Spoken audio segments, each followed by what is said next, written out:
here's a man that causes the universe to pause for 24 hours.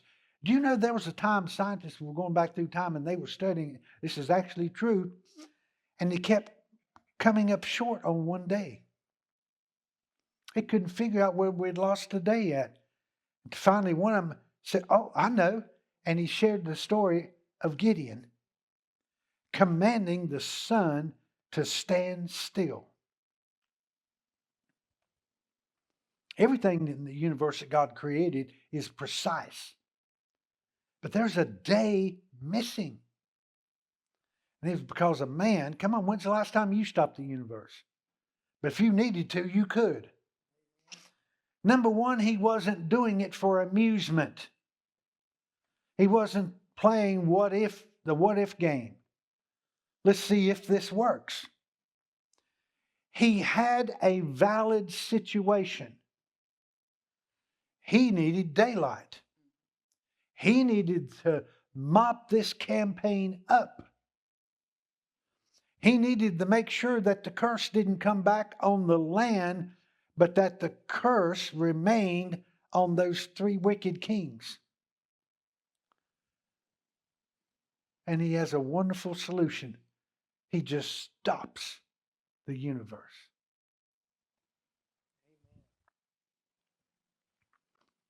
But let's pick up a few more details about this. Verse 13, so the sun stood still and the moon stopped until the nation avenged themselves of their enemies. Is it not written in the book of Jasher? And the sun stopped in the middle of the sky and did not hasten to go down for about a whole day.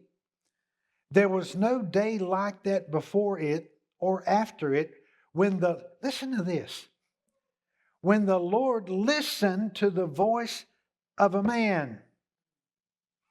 For the Lord fought for Israel.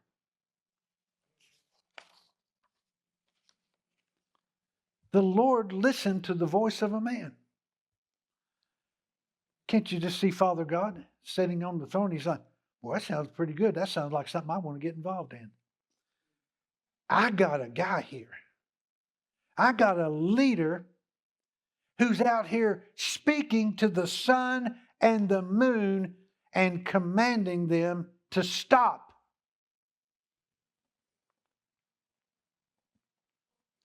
That's huge. That's big. Amen. Lord, you think we can get an extra hour or a few minutes here? No, he's not even talking to God.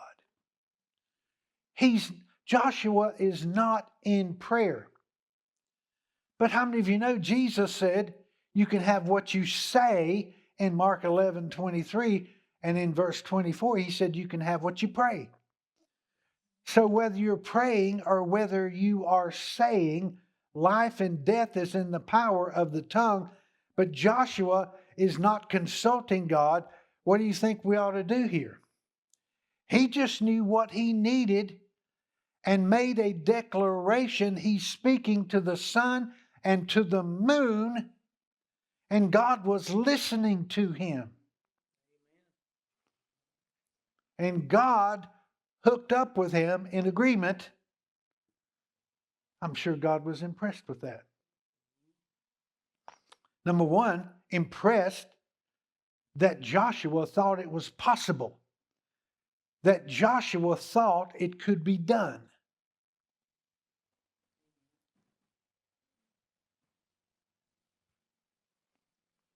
And God listened to the voice of a man. Now, let's go to Joshua chapter 14.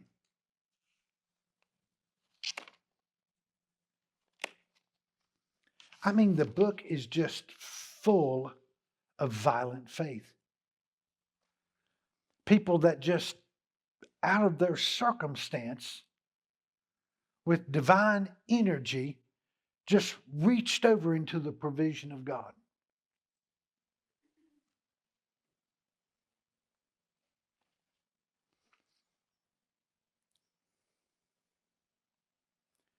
They just didn't settled into their circumstances.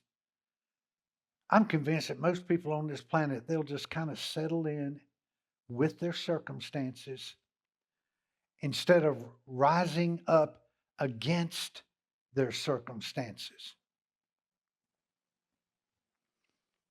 So now let's look at Caleb. In chapter 14 and verse 6, then the children of Judah came unto Joshua in Gilgal, and Caleb, the son of Jephunneh, the Kenizzite, said to him, Thou knowest the thing that the Lord said unto Moses, the man of God, concerning me and thee in Kadesh Barnea. 40 years old was I when Moses, the servant of the Lord, sent me from Kadesh Barnea to spy out the land, and I brought him word again as it was in my heart. Well, see, we were talking about earlier, the other 10, there was something different in their heart that caused an evil report to come. Oh, they no doubt said it's everything God said it was. We're just not able to possess it. It was everything that God said. But 2 men said, we can take it. 2 out of 10. Nevertheless, my brethren that went up with me made the heart of the people melt, but I wholly followed the Lord my God. And Moses swore on that day, saying, Surely the land whereon thy feet have trodden shall be thine inheritance and thy children's forever, because thou hast wholly followed the Lord my God. And now, behold, the Lord hath kept me alive, as he said, these 45 years. So how old is he? He's 85. He was 40 when he went into the land of promise to spy it out.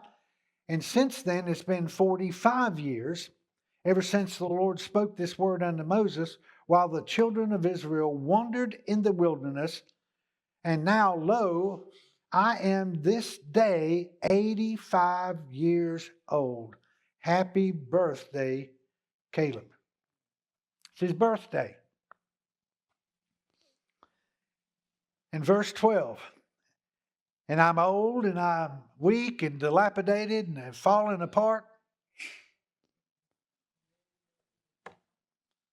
Not what I used to be. Just kind of hanging on, barely hanging on. Boy, it really sucks to be old.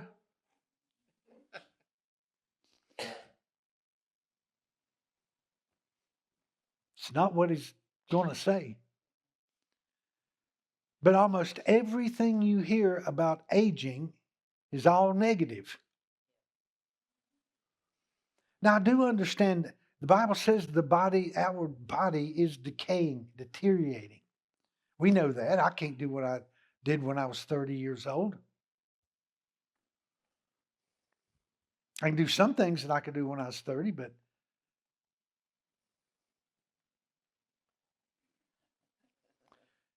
but yet I have purpose to live my life by faith and utilize faith where aging is concerned. Number one, apart from faith, I wouldn't even be here. I'd be dead. And so I think we need to put up a tremendous fight, a good fight of faith where aging is concerned. And where we need to start is with our words. When people around, they talk and they say, yeah, I've gotten older, I'm just falling apart. And they'll start laughing, ha ha. Don't ever get in agreement with them. Because I hear that, and I'm not there to correct everybody. But I will make a statement. Well, thank God I'm not falling apart. And don't plan on it.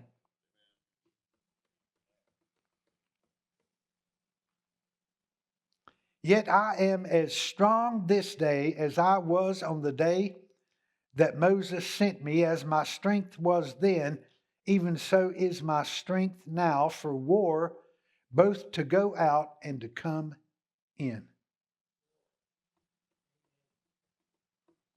That's his confession. We already understand, Caleb understands the value of words. I mean, they're just things that we can't say. We can say them, but the problem is that's what we're going to be getting. And people say, well, this is going, I mean, he said all the time, it's online. Well, this is going to blow your mind. And I usually respond, it won't blow my mind. Why is that? I don't want a blown mind. A mind is a terrible thing to lose. So I don't want a blown mind, and I'm not going to agree. I mean, there are just things I won't say. I won't say I'm falling apart. Why? I don't want to fall apart.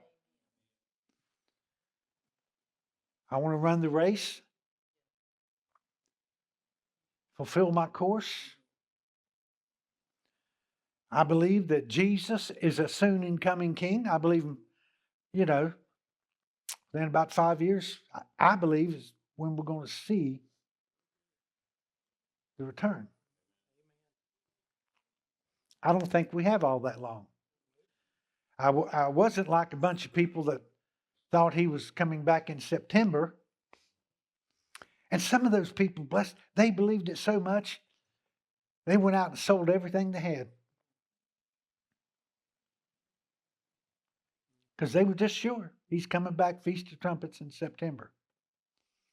And he didn't. And I wasn't, notice I didn't say anything to you about it. It's not because I didn't know about it.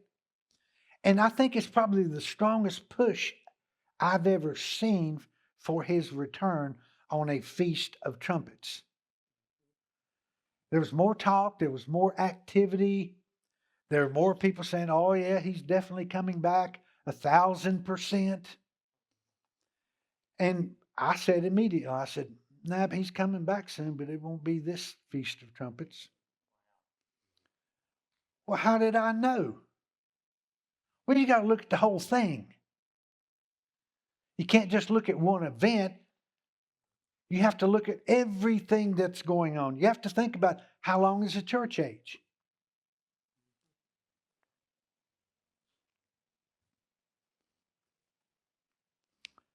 You have to know that the church is to be in existence for 2,000 years. It's just something you got to know. And it starts from the crucifixion of Jesus Christ. And so we have to calculate it's somewhere around 30 AD. Could be off as much as 3 years. Anywhere from 30 to 33 AD. And so we have to add, when he was crucified, so we have to add 2,000 years to that. God is an exact God. He's not the kind of God that says, well, I'll get you within 3 or 4 years. Everything that he's ever done has been calculated and it's been exact.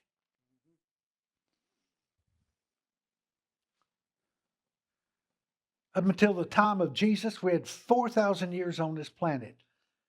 God set aside the Jewish prophetic time clock and he picked up a new prophetic time clock called the church age. And we're seeing the end of the church age. And I've been seeing a lot, especially the past couple of weeks, how more and more Jewish people are accepting Jesus. It's almost we're seeing that like what we've been seeing with the Muslims. I think it's a wonderful thing. It's another indication because the last sign that Jesus gave in Matthew 24 concerning his return, he said, this gospel shall be preached around the world for a witness, and then shall the end come. So our focus has got to be on preaching the gospel. Well, look, I mean, Daniel told us concerning signs of the end times. Men would travel to and fro, and knowledge would increase.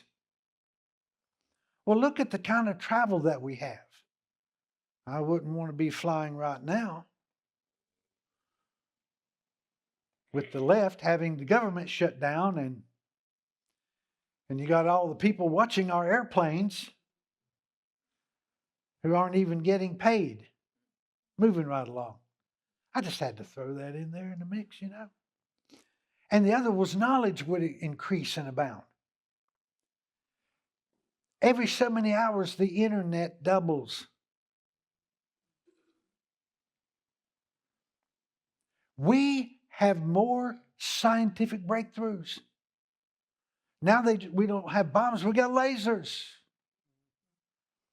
Everything is moving forward where knowledge is concerned. You couldn't say that 200 years ago, back when they were riding with horses and buggies. Did you know we had a congressman once upon a time that wanted to shut down the patent office because he said, you know, everything that could possibly be invented has already been invented. And they had horse and buggies then. Wasn't that foolish? Travel has increased. Knowledge is abounding. We are in the last of the last days. And we'll see 2,000 years of church age. And then God is going to set down the prophetic time clock called the church, and He's going to pick up the prophetic time clock of Jewish dispensation once again and finish out the tribulation period. And we're going to see that. I believe we're that generation. If we're not, I don't want to be a part of it. Because we see things challenging already. If it's 50 years down the road, I feel sorry for those folks because I'll be in heaven.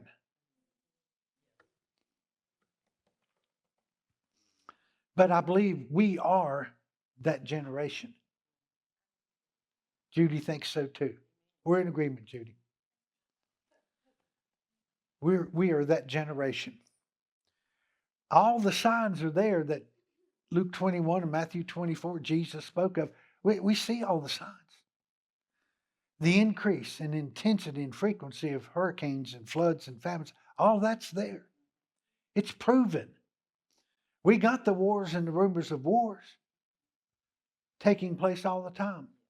We got people more offended than at any other time in the history of man. Jesus said they would become offended.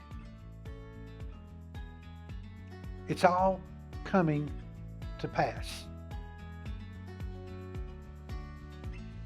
It's all coming to pass.